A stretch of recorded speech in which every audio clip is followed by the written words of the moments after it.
Halo sahabat teknik, jumpa lagi di channel MPIK Tech. Nah, di sini kita akan belajar bagaimana cara kita mengetahui kandungan klorin maupun pH di air kolam renang. Di sini saya menggunakan alat test kit. Jadi bagaimana cara kita menggunakannya? Oke, simak terus videonya.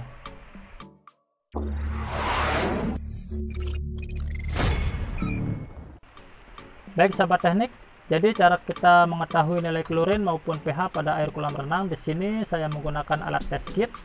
Memiliki dua cairan. Yang pertama cairan O2 warna kuning untuk tes klorinnya, kemudian pH warna merah untuk tes kandungan pH-nya. Nah, di sini juga memiliki dua tabung terpisah, satu tabung untuk klorin, satu tabungnya lagi untuk pH. Cara menggunakannya cukup mudah. Kedua tabung itu kita tutup menggunakan dua jari, kemudian kita ambil air. Usahakan jangan mengambil air yang di permukaannya. Setelah diambil secukupnya, nah langsung kita bisa teteskan masing-masing cairan O2 maupun pH 3 tetes ataupun 5 tetes seperti ini.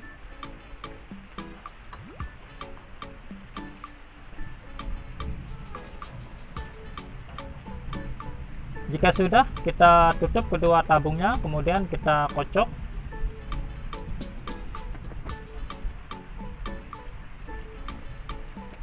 Setelah dikocok, maka hasilnya akan langsung kelihatan.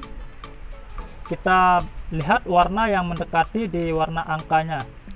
Nah, untuk klorinnya sendiri yang warna kuning mendekati angka 1,0. Jadi air kolam renang ini kandungan klorinnya masih ideal.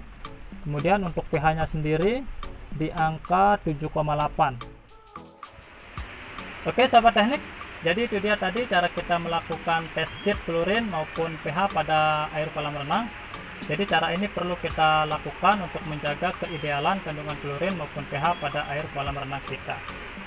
Nah, apa yang terjadi jika kandungan klorin maupun pH tidak ideal? Misalnya, kandungan klorin air kolam renang Anda melebihi di angka ideal 1,5, misal 3. Kandungan klorinnya 3. Nah, maka yang terjadi, aroma klorin itu sangat menyengat tercium jika kita berenang di kolam tersebut, dan bahkan membuat mata merah dan perih. Kemudian apa yang terjadi jika kandungan klorin terlalu rendah di bawah ideal, misalnya 0,4, 0,2, maka dipastikan air kolam renang Anda bisa keruh, bahkan akan tumbuh lumut dan berwarna hijau. Jadi alat test kit ini sangat penting sekali perannya kita lakukan setiap hari. Ini bisa kita lakukan setiap hari untuk menjaga keidealan kandungan klorin pada air kolam renang kita. Jika sudah di angka 1,0, itu kita bisa tambahkan klorin untuk keesokan harinya menjaga tetap di posisi ideal di angka 1,0 sampai 1,5. Seperti itu. Nah, jadi bagaimana dengan kandungan pH? Jika kandungan pH air kolam renang Anda terlalu tinggi, seperti yang kita tahu tadi idealnya itu 7,2 sampai dengan 7,8. Nah, melebihi dari angka 7,8, maka air kolam renang itu bersifat basah dan airnya memang jernih tapi akan timbul kabut. Seperti itu. Jika terlalu basah itu juga bisa menimbulkan iritasi pada kulit, gatal-gatal. Seperti itu. Nah, bagaimana dengan kandungan pH terlalu rendah? Nah, jika kandungan pH-nya terlalu rendah, maka sifat airnya itu menjadi asam. Jika sudah asam, maka akan cepat menimbulkan karat pada besi logam atau bercak berwarna kuning. Nah, itu bisa juga menimbulkan iritasi pada kulit dan perih pada mata. Nah, jadi penting kita ketahui untuk alat test kit ini agar menjaga keidealan kandungan klorin maupun pH pada air kolam renang kita.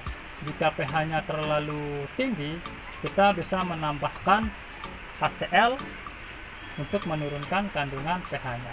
Nah, jika kandungan pH-nya terlalu rendah, kita bisa menambahkan soda as untuk menaikkan kandungan pH-nya. Oke, mungkin itu dia yang bisa saya share ke teman-teman. Semoga bermanfaat. Dan sampai jumpa di video selanjutnya.